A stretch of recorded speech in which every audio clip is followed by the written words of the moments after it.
Donald Trump came in and he was like, I'm gonna help. I'm gonna totally de-escalate this situation. I'm gonna de-escalate this situation. And we were like, my man, you've never de-escalated a thing in your life. In your life. From your hair to your politics, nothing is a de-escalation. Nothing. Is referring to the fact that Democrats have now seized on this as if they ever wanted transparency when it comes to Jeffrey Epstein, which is an asinine suggestion for any Democrat to make. Trevor Noah didn't just challenge Karoline Leavitt. He crushed her like a comedic wrecking ball, shattering a fragile glass house of rehearsed lines. And this was no polite political exchange. It was a relentless comedic air raid with Melania Trump and Donald Trump unexpectedly caught in the blast radius. One moment Karoline Leavitt was fiercely defending the MAGA throne with every ounce of determination, and the next she looked like she was frantically searching Google in her head for how to recover from verbal whiplash.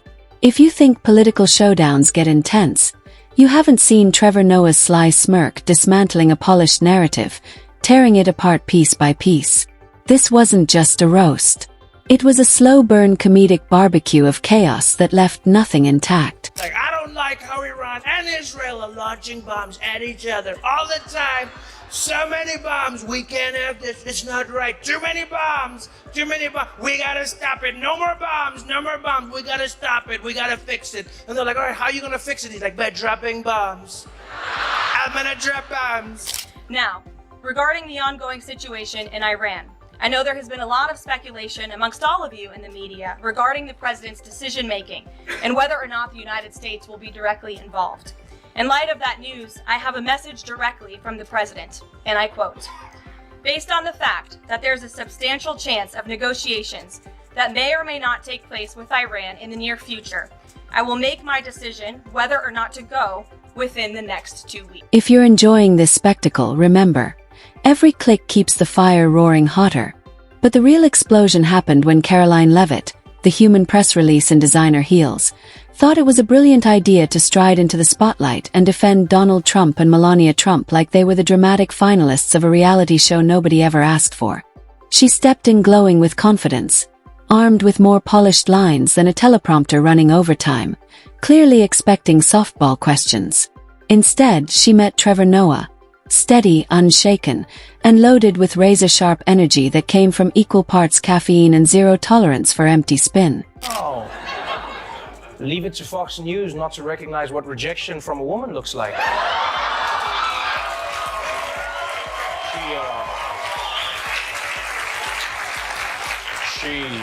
She slapped his hand away, which probably means she wants a promotion first, right? Now on the next leg of Trump's trip, which took him to the Vatican, Trump's hands really couldn't catch a break because this time, the First Lady gave him the old down low, too slow, which made me wonder, like, when you watch that, do you think maybe Melania is jealous? From the very start, Karoline Leavitt's playbook was crystal clear. Repackage the Donald Trump brand as if it were still 2016 and pretend the last 8 years had simply vanished. The problem? Trevor Noah doesn't fall for glossy MAGA fairy tales. She rolled out her script, praising Donald Trump like he had performed miracles and portraying Melania Trump as the Mona Lisa of misunderstood first ladies. For a second, it almost seemed her story might hold. Then Trevor Noah hit her with that unmistakable look, half amused curiosity, half readiness to roast her into another dimension, without even breaking a sweat. Serious question. Is reporting on this administration actually fun? Because this is some real serious shit that we dealing with. So is it, do you look at it? Can you make a joke out of this? Yeah, of course. Yeah. Here's the thing. I'm not going to give Donald Trump the pleasure of being the boogeyman. Right. You know what I mean? He wishes he was that guy. That's why he's got that face. That's what he does. No, seriously, he wants to be that dude where everyone's like, wow, I'm so afraid of him. Man, you got to laugh at the guy. You know what I'm saying? You've got to laugh at people like him because I think leaders like that sometimes they command or they demand a respect that they don't deserve. Right. And in my honest opinion, that's one of the great things you can do to leaders like this is you love. She quickly switched to defense mode, dragging Melania Trump into the spotlight as if she were some glittering get-out-of-jail-free card. Her strategy was obvious: turn sympathy into a shield. In her version, Melania Trump was the silent saint, An elegant survivor of unimaginable hardship, like living in gold-plated luxury while speaking fewer words in 4 years than a Siri update. According to Karoline Leavitt, Melania Trump wasn't just a first lady. She was a modern-day martyr. And she thought this polished narrative was untouchable. In the United States of America, if you want to win an election, all you need to have is a strange voice. Simple as that. You want to be president of the United States? Get a strange voice, you're done. Yeah, forget policies, forget ideas, that's boring. You come out there with a strange voice, the people love it. You realize there's been no American president who has a normal speaking voice, none. Trump, that was the weirdest of all. That's when Trevor Noah began the takedown, not by shouting, but with the precision of a comic assassin. He let her lines hang in the air like stale perfume before slicing them apart with the calm sharpness of a surgeon wielding a chainsaw. No need to raise his voice. The comedy carried all the weight. With dry wit that made you laugh first and think later. He reminded everyone that Melania Trump's story was no Disney fairy tale. Still, Karoline Leavitt doubled down, insisting Donald Trump and Melania Trump were victims of relentless bullying. As if Trevor Noah might suddenly pity billionaires with private jets and endorsement deals. It was almost sweet, like watching someone argue a crocodile needs therapy because a duck gave it a funny look. Yeah, I feel like Trump would be exactly the same even if he spoke Arabic. It would be like the same thing. He'd be like,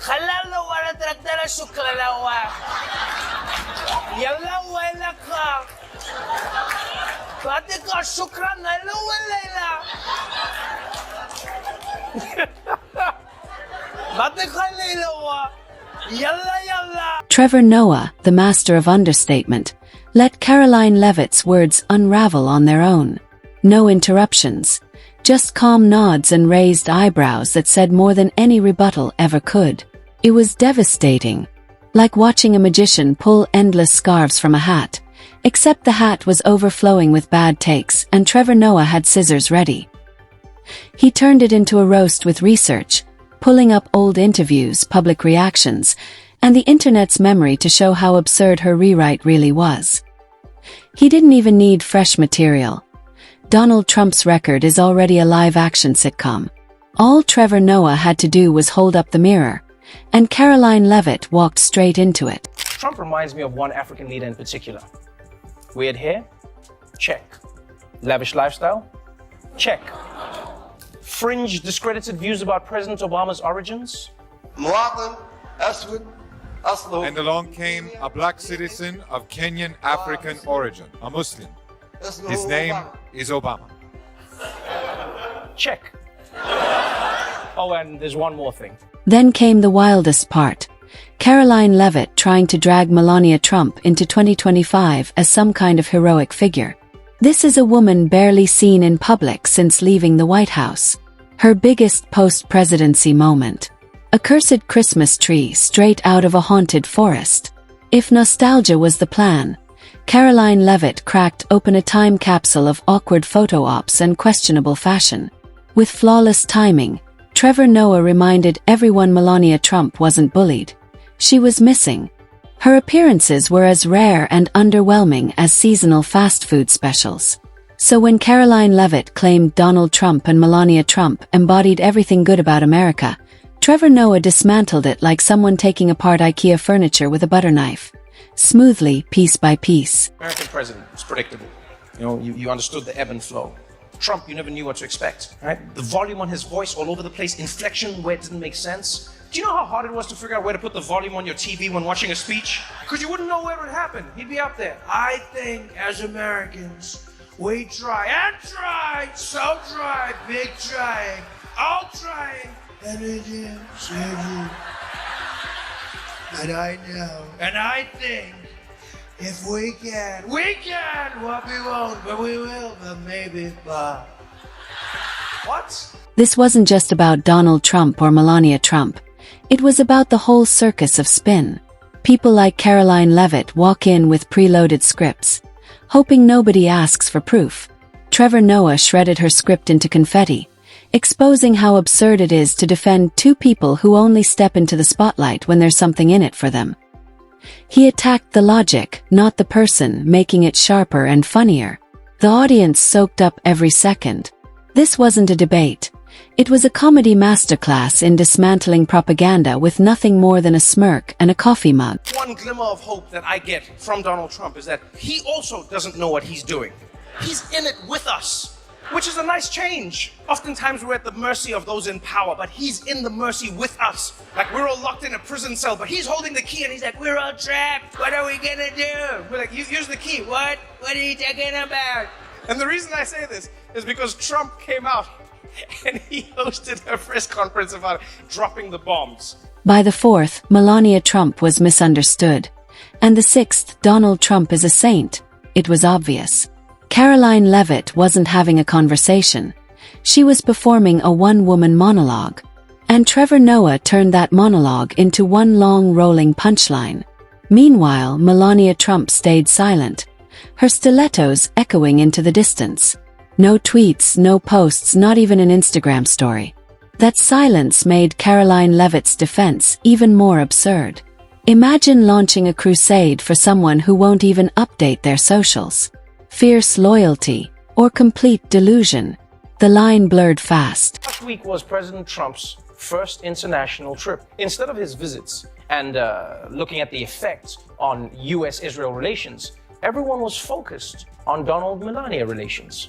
The thing that got an enormous amount of media attention had to do with Melania Trump, the First Lady, and some video. Was this an actual slap, or did she just pull her hand away? She pulled her hand away, but I didn't quite see the contact of a slap. Karoline Leavitt came chasing her big moment, and she got it.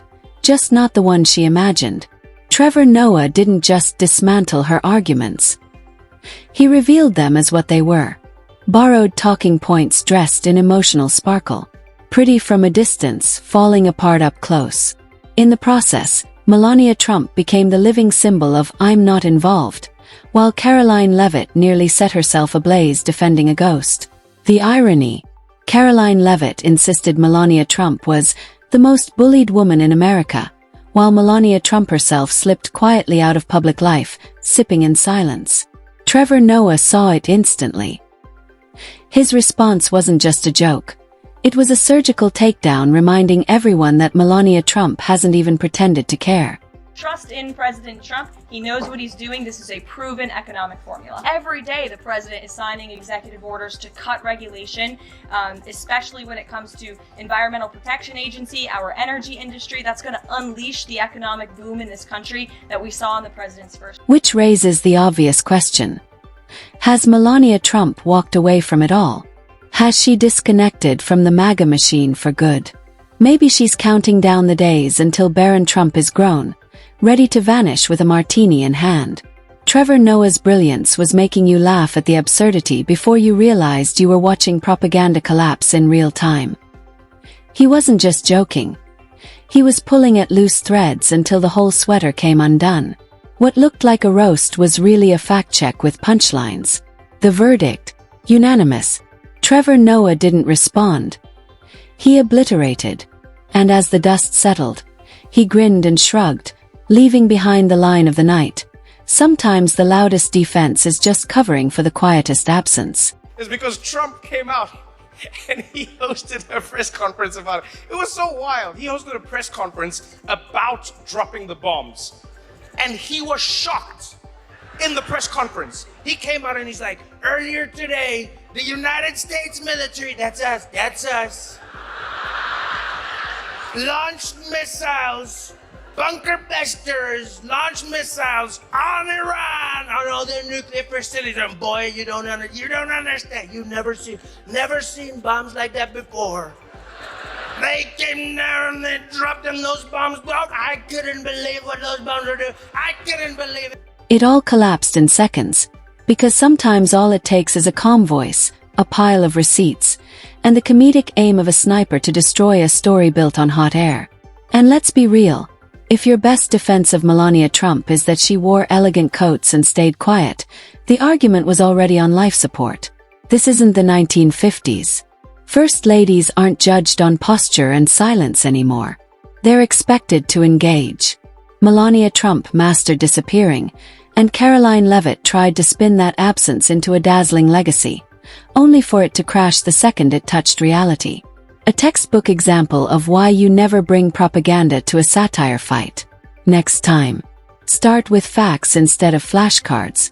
Or better yet, don't try selling the world on Melania Trump as the most bullied woman in history, while she's likely somewhere quietly Googling the meaning of irrelevant.